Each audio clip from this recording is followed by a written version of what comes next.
Hoy vamos a continuar con nuestro estudio del libro de Josué. Así que abra su Biblia en Josué capítulo 3.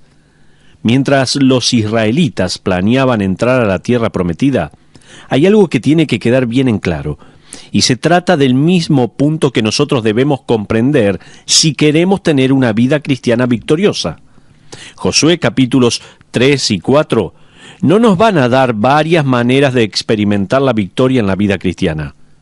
Nos van a presentar la única manera de experimentar victoria en nuestra vida cristiana.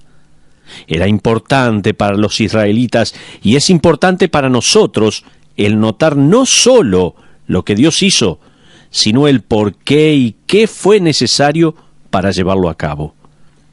Si usted escuchó el último programa, recordará que los espías israelitas regresaron de Jericó con un reporte que decía que toda la gente estaba aterrorizada al saber que ellos venían. Al escuchar ese reporte, el pueblo de Israel juntó todas sus posesiones, se levantó y viajó unos 10 kilómetros aproximadamente hasta las orillas del río Jordán, donde acampó por 3 o 4 días. Ahora, vamos a ver cómo se preparan para ver a Dios obrar.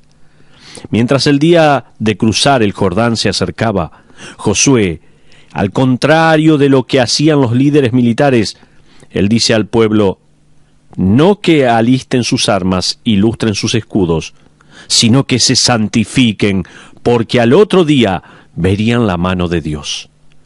El versículo clave es el versículo de Josué capítulo 3, versículo 5. Por favor, fíjese allí en su Biblia lo que dice Josué 3:5. Dice así, y Josué dijo al pueblo, santificaos porque Jehová hará mañana maravillas entre vosotros. En otras palabras, el camino a la victoria hace que la pureza del hombre y el poder de Dios sean importantes. Así que Josué le dice a aquellos israelitas que se santifiquen. Ahora, ¿qué es la santificación? Bueno, en esta oportunidad significa varias cosas. Lavar sus vestiduras, darse un baño, pasar un tiempo de oración y confesión, y la santificación era algo que los israelitas se lo tomaban muy en serio. Josué les dice que se santifiquen. ¿Pero para qué? Para que el poder de Dios se revele, su gente debe estar pura. Quizás la razón por la cual no vemos mucho el poder de Dios sea porque hemos caído y no nos hemos presentado ante Él como instrumentos puros. Pero también nos podemos preguntar, ¿por qué tenían los israelitas que pasar por todos los ritos de purificación? Porque era crítico que los israelitas reconocieran que el poder de Dios iba a empujar las aguas del Jordán, y ellos necesitaban sentir el valor de este milagro. Amigos, nosotros podemos experimentar el poder de Dios, podemos ver la mano de Dios obrando, pero no sentir el valor de todo esto. Los israelitas necesitaban comprender cuando vieron las aguas del Jordán partirse, que si Dios es poderoso para hacer eso, entonces es poderoso para dispersar el ataque de los amorreos. Si Dios puede partir las aguas del Jordán, Él tiene el suficiente poder para ayudarlos a superar a los guerreros jerjeseos. Era importante que ellos supieran que Dios era lo suficientemente poderoso como para darles la tierra. ¿Sabe? Un corazón sin purificar simplemente nos ciega la vista. ¿No le molesta el saber que uno puede vivir la vida con Dios obrando, pero nunca reconocer lo que está sucediendo? ¿Le molesta saber que Dios obra en el día a día en su vida y a causa de la falta de santidad en su vida, usted ni se da cuenta? ¿Le molesta esto? Josué le da este anuncio al pueblo. No les pide que afilen la espada, sino les dice, santificaos, porque Jehová hará mañana maravillas entre vosotros. Dios no necesita personas astutas para conquistar Canaán. Él necesita personas puras por medio de las cuales pueda conquistar Canaán. Ahora, La dificultad que esta gente enfrentaba era el río Jordán. La palabra Jordán significa el que desciende, porque este río descendía desde el mar de Galilea hasta el mar Arabá, o el mar de Sal, que hoy lo conocemos como el Mar Muerto. El río descendía 350 metros y esto causaba una corriente natural, no un torrente, pero una corriente. No obstante, durante la época de lluvias, que era la época de la cosecha, se desbordaba y llenaba lo que hoy conocemos como la planicie del Jordán. Esta planicie tenía entre 2 y 5 kilómetros de ancho. Cada año, el Jordán se desbordaba y cubría un área de aproximadamente 2 kilómetros de ancho. El pasaje nos dice que los israelitas se encuentran al borde del Jordán en ese período en el cual el río estaba desbordado. Así que no tienen frente a sus narices un pequeño arroyo o un río de lecho poco profundo al que con un buen salto pueden atravesar. No tienen esto. Están frente a un río de casi 2 kilómetros de ancho con bastante corriente. En términos humanos, no había manera posible de que el pueblo de Israel pudiera cruzarlo. Para ellos no era un obstáculo, sino una imposibilidad. Sumado a este suspenso, encontramos una pequeña frase en la última parte de Josué 3:4, y dice: por cuanto vosotros no habéis pasado antes de ahora por este camino. Esto me encanta. Recuerde que esta generación, a excepción de Josué y Caleb, no habían visto a Dios abriendo las aguas del Mar Rojo.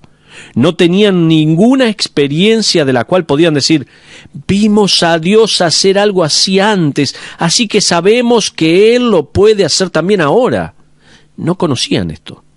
Esta gente, estoy seguro, estaban allí parados pensando: Dios, ¿tú quieres que entremos a la tierra, pero ahora tenemos este problema en el camino?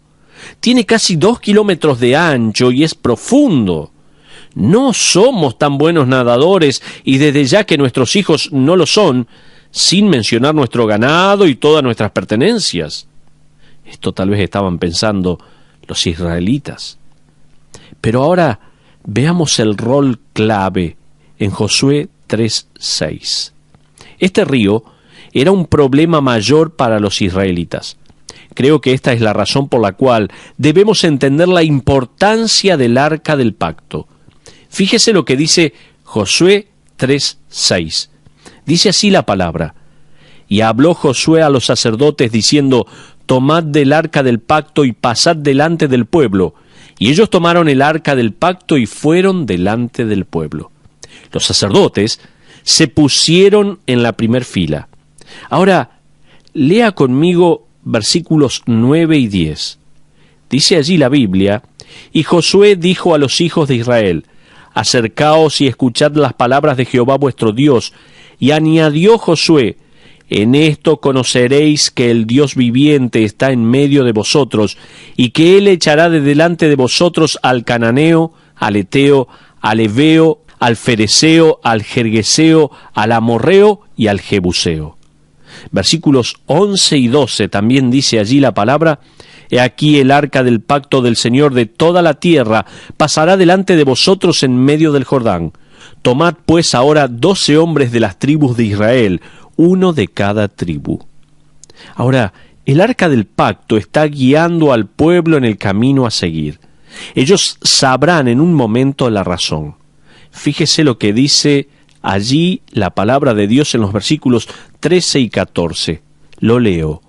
Y cuando las plantas de los pies de los sacerdotes que llevaban el arca de Jehová, Señor de toda la tierra, se asienten en las aguas del Jordán, las aguas del Jordán se dividirán, porque las aguas que vienen de arriba se detendrán en un montón. Y aconteció cuando partió el pueblo de sus tiendas para pasar el Jordán, con los sacerdotes delante del pueblo llevando el arca del pacto. Y ahora hagamos una pausa aquí para comprender mejor el arca del pacto. El arca era una caja de madera simple de unos 60 centímetros por 60 centímetros, recubierta de oro, lo que la hacía muy hermosa. Ahora, dentro del arca había varias cosas importantes. Estaba la vara de Aarón, la cual reverdeció. Había un jarro con maná, lo cual servía como recordatorio constante de la provisión de Dios al pueblo cuando ellos no tenían nada. También estaban las tablas de la ley, en las cuales Dios había escrito los 10 mandamientos. Usted recordará que Moisés destruyó las primeras tablas de la ley en un ataque de ira. Luego Dios escribió una segunda copia con su mano. Esa copia de los 10 mandamientos escrita en tablas de piedra estaban dentro del arca también. La tapa del arca era de oro. Arriba de la tapa había 2 ángeles, querubines para ser más precisos, que se enfrentaban entre sí. Sus alas se extendían cubriendo sus rostros. La gente en aquel entonces creía que el poder de Dios, literalmente la presencia de Dios, estaba entre las alas de aquellos ángeles. No es como en algunas películas que Dios estaba dentro del arca, sino que Dios, por decirlo así, estaba sobre las alas de los querubines. Entonces, el arca va a guiar y a liderar el cruce del Jordán. Pero, ¿qué significa esto? Significaba que no eran un grupo de gente que se preparaba para ir de camping o que salían de paseo para ver si les gustaba esta tierra. No eran optimistas pensando que la gente de la tierra los recibiría también con los brazos abiertos. Absolutamente no. Se trataba del pueblo de Dios siguiendo la guía de Dios. Y con Dios guiando el camino, ellos lo debían seguir por fe. Aquí es donde aparece el desafío. Puede que usted haya notado al leer estos versículos que se mencionan a los sacerdotes. ¿Cuándo partiría Dios las aguas? ¿Se fijó? Cuando los sacerdotes se mojaran los pies en el agua. Ahora, yo no hubiese querido ser sacerdote en aquella época, se lo aseguro. Sin embargo, de haberlo sido, estoy seguro que junto a los demás sacerdotes hubieran repetido una y otra vez: Señor, ayúdame o me hundo. Señor, ayúdame, ¿eh? ¿Por qué es que Dios esperó hasta el final? ¿Por qué no se encargó del río la noche anterior? ¿Por qué no separó las aguas y secó el lecho del río para que los israelitas, al despertarse en la mañana, pudieran decir: ¡Ah, qué bueno! Agarremos nuestras cosas y vamos a cruzar. No. ¿Por qué Dios los hace pasar por esto? ¿Por qué es que los sacerdotes tenían que mojarse los pies primeros y luego Él actuaría? ¿Por qué es que Dios espera tanto en acudir a su ayuda? ¿Alguna vez se preguntó por qué? Pienso que en esto hay un principio fundamental. Mientras Dios nos guía a la tierra de descanso, la tierra de victoria, Él está mucho más interesado en hacer desarrollar a su pueblo que en demostrar su poder. Nosotros nos plantamos en querer ver su poder y en querer ver ya mismo algo. Sin embargo, Dios quiere desarrollar la fe de su pueblo, así que espera hasta el último momento. Pero vamos a ver a Dios en acción. Ahora, veamos cómo Dios obra. Fíjese conmigo, por favor, en Josué capítulo 3, versículos 15 al 17. Allí leemos así: Cuando los que llevaban el arca entraron en el Jordán, y los pies de los sacerdotes que llevaban el arca fueron mojados a la orilla del agua, porque el Jordán suele desbordarse por todas sus orillas todo el tiempo de la siega, las aguas que venían de arriba se detuvieron como en un montón, bien lejos de la ciudad de Adam, que está al lado de Zaretán, y las que descendían al mar de Arabá, al mar salado, se acabaron y fueron divididas, y el pueblo pasó en dirección de Jericó. Mas los sacerdotes que llevaban el arca del pacto de Jehová estuvieron en seco, firmes en medio del Jordán, hasta que todo el pueblo hubo acabado de pasar el Jordán, y todo Israel pasó en seco. Hasta ahí la lectura por ahora solamente. El agua ahora está amontonada a unos 50 kilómetros de distancia, en la ciudad de Adam. ¿Por qué hizo Dios eso?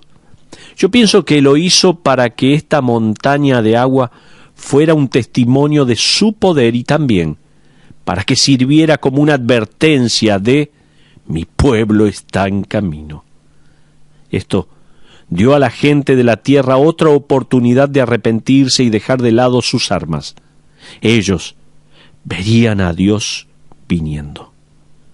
Pero mire la secuencia de eventos milagrosos que ocurren aquí. Permítame darle una secuencia de todos los milagros involucrados en este evento, porque tal vez los pasamos por alto. Mire, en primer lugar, el Jordán estaba desbordado cuando ellos cruzaron. En segundo lugar, las aguas pararon tal como se había prometido, allí en Josué 3:16. En tercer lugar, los tiempos fueron perfectos cuando los pies de los sacerdotes tocaron el agua. En cuarto lugar, la muralla de agua quedó en su lugar mientras toda la nación cruzaba. Debe haber sido un día largo, ya que más de 2 millones de personas tuvieron que cruzar. En quinto lugar, en esta secuencia de eventos milagrosos, el lecho del río quedó seco, dice la palabra en Josué 3:17. En sexto lugar, las aguas regresaron inmediatamente a su lugar una vez que el pueblo terminó de cruzar, dice Josué 4:18. Entonces, no solamente quiero mostrar aquí y ver a Dios obrando, a Dios en acción, sino recordando que Dios obró también. Hay un incidente que sucede en Josué capítulo 4 que me gustaría explicar en lo que queda de este programa. Fíjese en Josué capítulo 4 versículos 2 y 3. Allí leemos esto: tomad del pueblo 12 hombres, uno de cada tribu, y mandadles diciendo: tomad de aquí de en medio del Jordán, del lugar donde están firmes los pies de los sacerdotes, 12 piedras, las cuales pasaréis con vosotros, y levantadlas en el lugar donde habéis de pasar la noche. Ahora, vayamos a los versículos 19 y 20. Este es el primer lugar en el que acampan. Dice allí la palabra, versículo 19, y el pueblo subió del Jordán el día 10 del mes primero, y acamparon en Gilgal, al lado oriental de Jericó. Y Josué erigió en Gilgal las 12 piedras que habían traído del Jordán. Amigos, es muy importante que nos preparemos para ver a Dios obrar, que santifiquemos nuestras vidas, que las consagremos, asegurarnos que haya pureza de nuestra parte, de que confesemos nuestro pecado para que la mano de Dios pueda obrar. También es importante que al prepararnos podamos ver la mano de Dios obrando, que veamos su poder y su presencia, que es algo maravilloso de observar. También es crítico que recordemos que Dios obra. No tenemos que olvidarnos de esto en absoluto. Quizás una de las cosas que desaliente a nuestra vida cristiana victoriosa es que nos olvidamos. De la misma manera sucede en un matrimonio. La amenaza más grande no es algo que sucede de un día para el otro, sino la erosión constante de olvidar el significado y la importancia de nuestros votos. Una de las amenazas más grandes a nuestra vida cristiana es nunca hacer una pausa, nunca parar para ver y recordar cómo obró Dios. Probablemente todos los creyentes, y quizás algunos en este mismo momento, han experimentado un punto en sus vidas en el que se preguntaron: ¿Dios está obrando? La única razón por la cual nos preguntamos eso es porque ya nos olvidamos de lo que Él hizo. Tal como escribió un hombre, la superestructura de nuestras vidas está construida sobre el cimiento de nuestros recuerdos. Nuestra memoria nos instruye cómo vivir ahora. Otro escribió lo siguiente, escuche bien: los recuerdos de la mano de Dios obrando y su poder para crear son el suelo en el cual nuestras raíces de fe se entierran y reciben nutrición. Qué hermosa frase.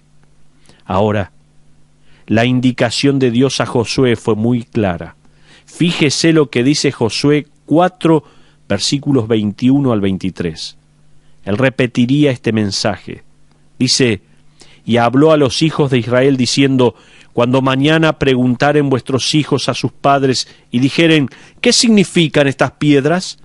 Declararéis a vuestros hijos diciendo: Israel pasó en seco por este Jordán, porque Jehová vuestro Dios secó las aguas del Jordán delante de vosotros, hasta que habíais pasado a la manera que Jehová vuestro Dios lo había hecho en el mar Rojo, el cual secó delante de nosotros hasta que pasamos.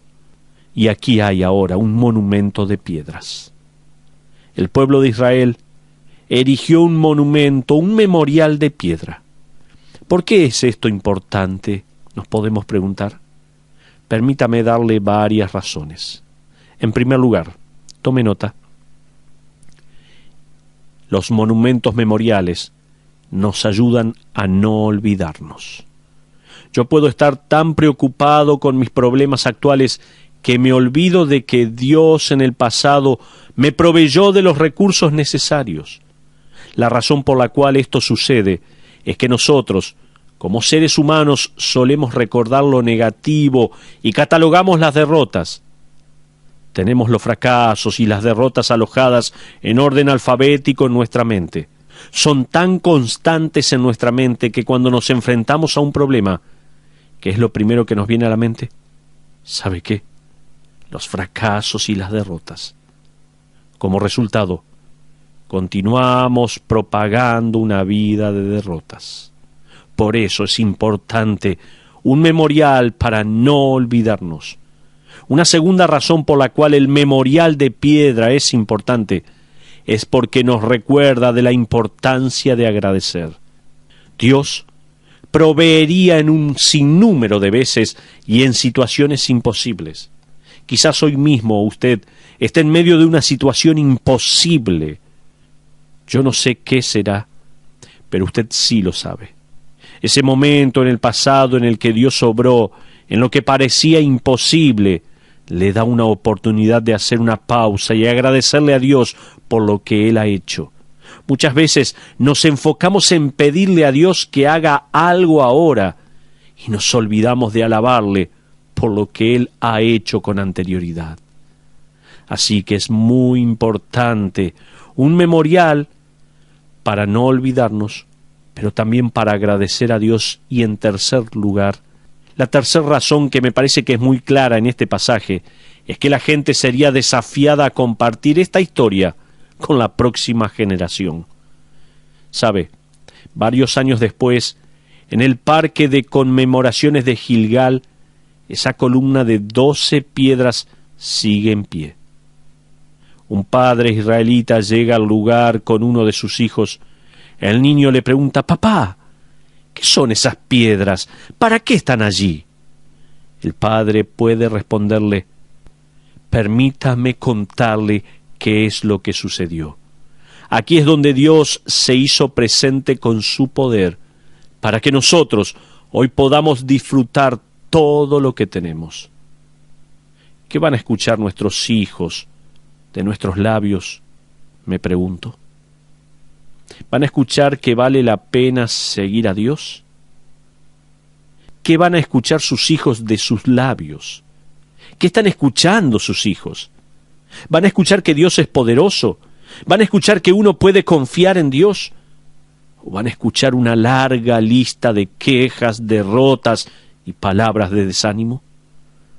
Si usted tiene hijos pequeños, grandes o nietos, tiene la tremenda oportunidad de darle a la próxima generación el mensaje de que Dios está vivo, de que Dios obra y que uno puede confiar en este Dios.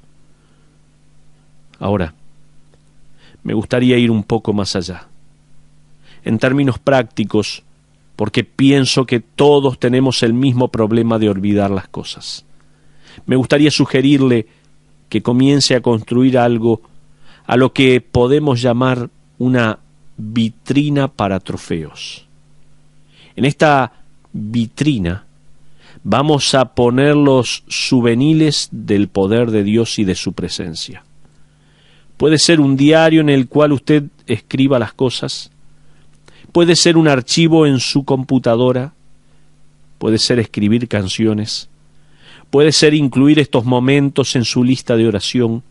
Sea lo que fuera, construyamos una vitrina para que esté llena del poder y la providencia divina. Permítame sugerirle algunas cosas que usted puede poner en esa vitrina, en primer lugar. Y déjeme dejar esto bien en claro.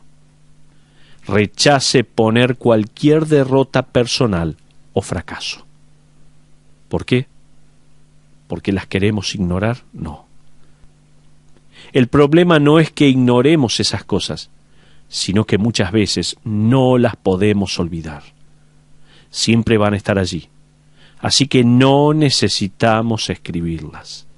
Estamos hablando de una vitrina y no de un cuadrilátero de boxeo, no. En el que lo bueno pelea contra lo malo, no. Se trata de un lugar en el que recordamos lo que Dios ha hecho, así que rechace desde un comienzo poner cualquier derrota allí. En segundo lugar, visite lugares que tienen una importancia espiritual. Quizás en nuestras mentes podemos recordar un lugar en particular que tiene una gran importancia espiritual. Quizás usted recuerde esa iglesia en la que aceptó a Cristo como su Salvador, o algún dormitorio en una universidad donde recibió el discipulado, o el lugar en el que conoció a una persona que lo impactó con su vida espiritual. Visite nuevamente esos lugares si puede. Yo le diría que lo haga, especialmente si está pensando que Dios no está obrando en su vida. Si usted se ha olvidado que Él es y ha sido, vaya, visite esos lugares. En tercer lugar, recuerde personas que han sido de impacto espiritual en su vida. Puede que haya personas así en su vida en este mismo momento. En mi caso, mi esposa y mis hijos impactan mi diario vivir. En esa lista puedo agregar a mis padres y uno de mis hermanos que está en el ministerio. También puedo anotar algunos profesores del seminario y hermanos de la iglesia que me han impactado a mi vida espiritual. Permítame sugerirle, una vez que haya recordado esos nombres, que los llame por teléfono. Cuénteles el impacto que fueron o son para su vida. ¿Sabe qué? Agregue a ese diario no solo eventos, no solo lugares, sino también personas. La próxima vez que le venga a la cabeza el pensamiento, a Dios no le intereso, Él no está obrando en mi vida, ¿sabe? Hágase la siguiente pregunta. Si esto es así, ¿para qué gastó el tanto tiempo en traer personas a mi vida cuando lo necesitaba? ¿Sabe? Esto debería despertarlo.